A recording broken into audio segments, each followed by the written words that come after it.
1365년 공민왕 14년 공민왕이 그렇게도 사랑했던 노국공주가 상고를 이기지 못하고 사망하게 된 것이죠. 자, 그림을 잘 그렸던 공민왕은 영전에 노국공주의 화상을 놓고 이 슬픔을 달랬다고 하고 능 앞에 제실과 영당을 짓도록 해서 이 각지에서 나무를 베어와야 했고 엄청난 토목공사에 국고가 낭비되고 백성들이 또 고통을 받아야 했습니다. 이 부분은 노국공주편에서 확인하시면 될 것 같습니다. 사실 너무나 사랑했던 노국공주의 죽음으로 슬픔을 느끼기도 했지만 정치적으로도 타격이 있었습니다. 공민왕의 왕비이면서 원나라의 공주이기도 한 이 노국공주의 위치가 공적으로도 공민왕의 강력한 정치적 동지이자 이 부원파 세력과의 대립에서 어떤 방패막이 되어줬는데 그런 사람을 잃게 된 겁니다. 그렇지 않아도 신 세력이 부족했는데 이제 큰 타격을 입은 것이 되는 거죠. 자, 이렇게 노국공주가 사망을 한 이후에 공민왕은 또 신돈, 이님 등에게 정사를 거의 일임하다시피 했다고 하는데요. 사실 신돈이 개혁 정치를 단행하게 된 것은 공민왕의 전폭적인 지지가 있었기 때문이니까 무조건 나몰라라 했다라고 말하기는 좀 어려울 것 같습니다. 그리고 공민왕은 이 친원 세력의 그러니까 부원파들의 빈자리를 신진 유생들로 채우려고 합니다. 자, 그래서 1367년에는 최고 교육기관인 국자감을 성균관으로 개편을 해서 정비를 하게 되는데요. 그래서 여러분들이 너무나 익히 들어왔던 그 유학자들의 이름이 등장을 합니다. 이색, 정몽주, 정도전, 박상충, 이숭인 등 재주 있는 잘 나가는 유생들이 모여들어서 성리학을 토론하고 후학을 가르칠 수 있게 되었죠. 그리고 과거 시험 역시 문학 중심에서 경학 중심으로 바꿔서 정치적 경륜이 뛰어난 이들이 고려 정치에 참여하게 됩니다. 그런데 이건 역설적이게도 이 고려 말에 들어온 이 뛰어난 성리학자들이 조선 초기에 이 융성한 학문 발전을 하는데 어떤 토대가 되기도 하죠. 사실 공민왕은 북쪽 영토 확장에 대한 야망을 즉위 초부터 계속해서 가지고 있었기 때문에 요동을 되찾기 위한 노력을 계속합니다.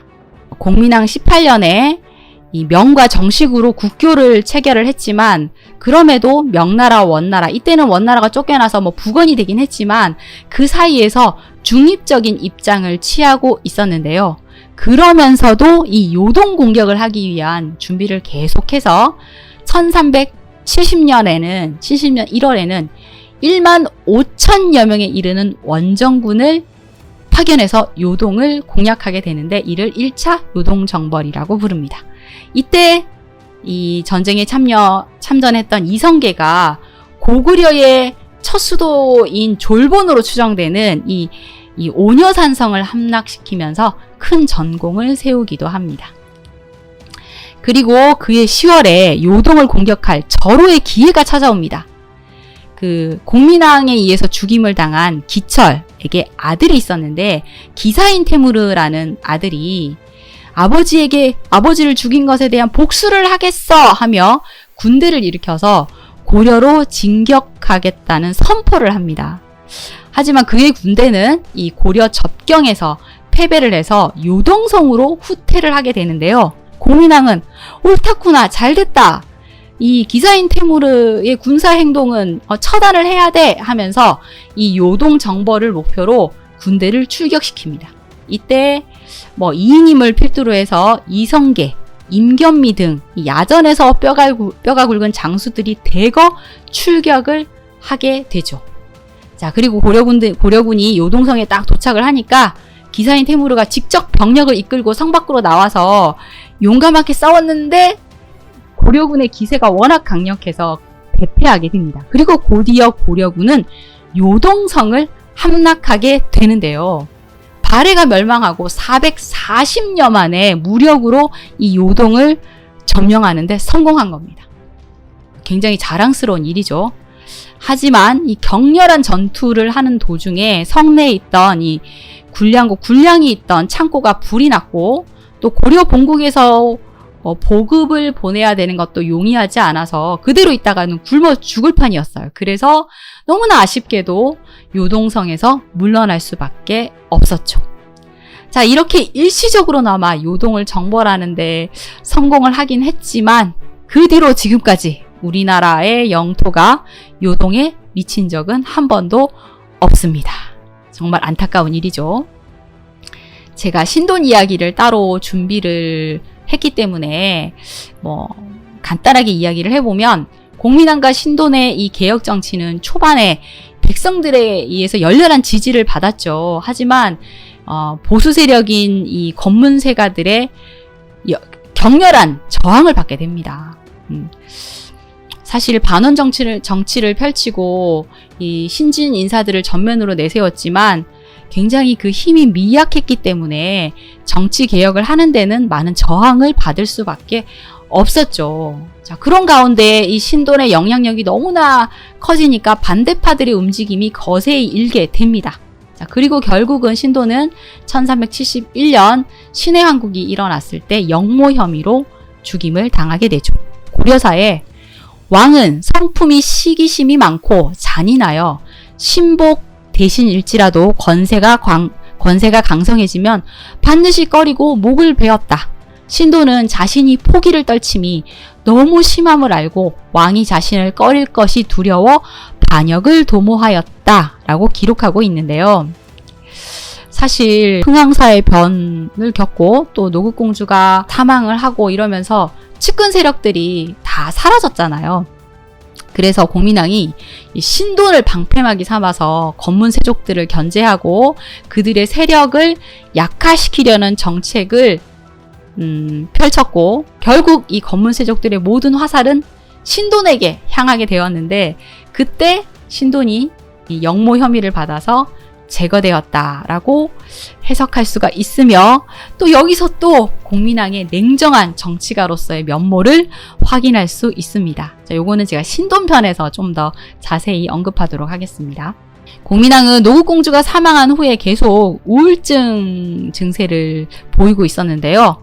어떤 때는 방에 가만히 홀로 앉아있기도 하고 또 노국공주의 영전에 가 있는 시간이 특히 많았다고 합니다. 그리고 또 이 신돈을 제거한 후에는 결국 정치고 뭐고 다 내팽겨치고 좀 비정상적인 행동을 하게 되죠. 자, 여기서부터는 제가 그 노국공주 편에서 이야기를 해서 좀 중복이긴 하지만 그 편을 또 듣지 않고 오시는 분들이 있으니까 이제 간략하게 이야기를 해보도록 하겠습니다. 이 대간의 아들 중에서 나이가 젊고 용모가 아름다운 미소년들을 뽑아서 자제이라고 칭하고 항상 자신을 보위하도록 했다고 하고요. 자제이들은 거의 시녀와 같은 일들을 했는데요. 워낙 공민왕이 총애를 하자 이 오만한 행동을 취했다고 합니다. 그리고 노국공주가 죽은 뒤에는 굉장히 비정상적인 행동들을 하죠.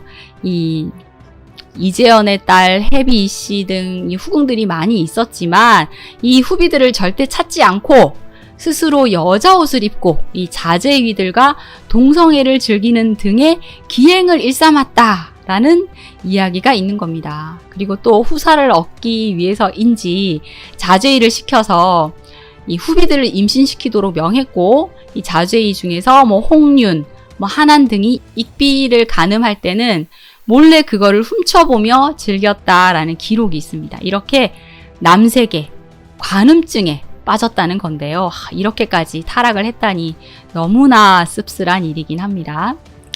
자, 그리고 익비 한 씨가 익비가 홍윤과 관계를 해서 임신을 했다라는 것을 황간 채만생이 공민왕에게 알려주자 공민왕이 그럼 비밀 유지를 위해서 이들을 다 죽여야겠네 라는 얘기를 하게 됩니다. 그러자 채만생이 그럼 나도 죽임을 당하겠구나 라고 생각을 해서 홍윤 무리들에게 알려주는 바람에 결국 이들에 의해서 오히려 죽임을 당하게 되죠.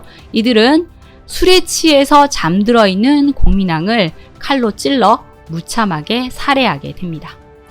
자, 이때가 1374년 9월의 일이며 공민왕이 왕위에 오른 지 23년 만의 일이고 향년 45세였다고 합니다. 물론 공민왕을 살해한 홍윤 무리도 무사하지 못했고 결국 잡혀서 사형을 당하게 되었죠. 자, 자, 임신을 했던 익비는 딸을 낳았는데 그 딸은 결국 또 죽임을 당했다고 하네요. 자, 물론 이런 묘사가 조선이 건국된 이후에 저술이 된 사서인 고려사의 기록이다 보니까 왜곡되거나 과장되었다라는 의견들도 있습니다. 공민왕은 이 노국공주의 무덤인 정릉 서쪽에 장사 지내게 되면서 노국공주와 나란히 묻히게 됩니다. 사실 원나라 간섭기에는 이 충혈왕 때부터 원나라로부터 시호를 받았는데요. 사실 묘호는 붙이지 못했다고 합니다. 그런데 이 공민왕대에 명나라가 강성해지면서 고려의 대외관계가 바뀌어서 공민왕의 시호인, 그러니까 공민이라는 시호는 명나라에서 받은 겁니다. 고려에서는 공민왕에게 경효라는 시호를 추정했다고 하네요. 자, 공민왕의 뒤를 이어 고려의 제32대 고려 왕이 된 이는 우왕이죠. 이 우왕은 바로 공민왕과 이 신돈의 시비였던 반야 사이에서 태어난 아들입니다. 그렇죠? 이 공민왕이 신돈의 집에 방문을 했을 때 신돈이 이 반야를 소개를 했고, 당시 노국공주가 임신 중이어서 공민왕이 시비에게 마음이 이끌려 동침을 했다라고 기록되어 있는데요. 그리고 반야는 아들을 낳았고, 반야가 아들을 낳은 그 해에 노국공주는 산고로 사망을 하게 되죠. 반야가 낳은 아들 이름은 모니노라는 아명으로 불리게 되었고, 처음에는 신돈의 친구인 능우스님의 어머니에게 맡겨져서 자랐다가 다시 반야가 모니노와 함께 이 신돈의 집에 들어오게 되면서 또 유모도 함께 있으면서 집에서 생활을 하게 되는데요.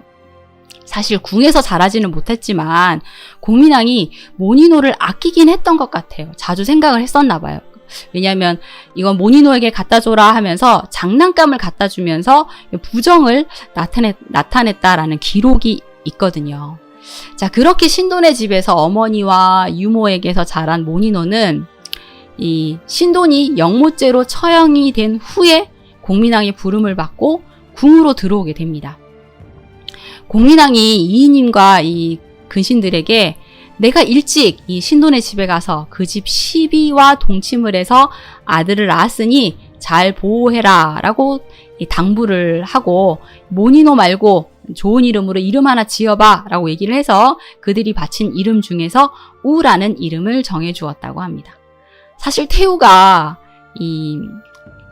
너무나 크게 반대를 해서 모니노를 세자로 삼지는 못했는데 사실 딱히 후계가 없잖아요. 그래서 이 왕후에게, 이름이 왕후로 바뀌었죠. 왕후에게 왕위를 물려줄 결심을 했던 공민왕이 왕후를 강령 부원대군으로 책봉을 하고 백문보, 전록생, 정추 등을 이 왕후의 스승으로 삼아서 학문과 임금의 도리를 가르치게 합니다. 자, 그런데 공민왕이 이 왕후의 출신을 의심하는 소문에 대한 걱정이 있었나 봐요. 그래서 왕후의 엄마가 궁인 한씨다 라고 얘기를 합니다. 한씨는 이미 이때 사망한 후였는데 말이죠. 사실 당시에도 왕후가 신돈의 자식이 아닌가라는 소문이 나돌고 있어서 아마 이런 소문을 잠재우기 위해 아예 왕후의 생모를 바꿔버린 것 같은데요. 그러면서 이 한씨의 3대와 그녀의 외조에게까지 벼슬을 추증하면서 이 한씨를 우의 어머니로 만들려는 노력을 합니다.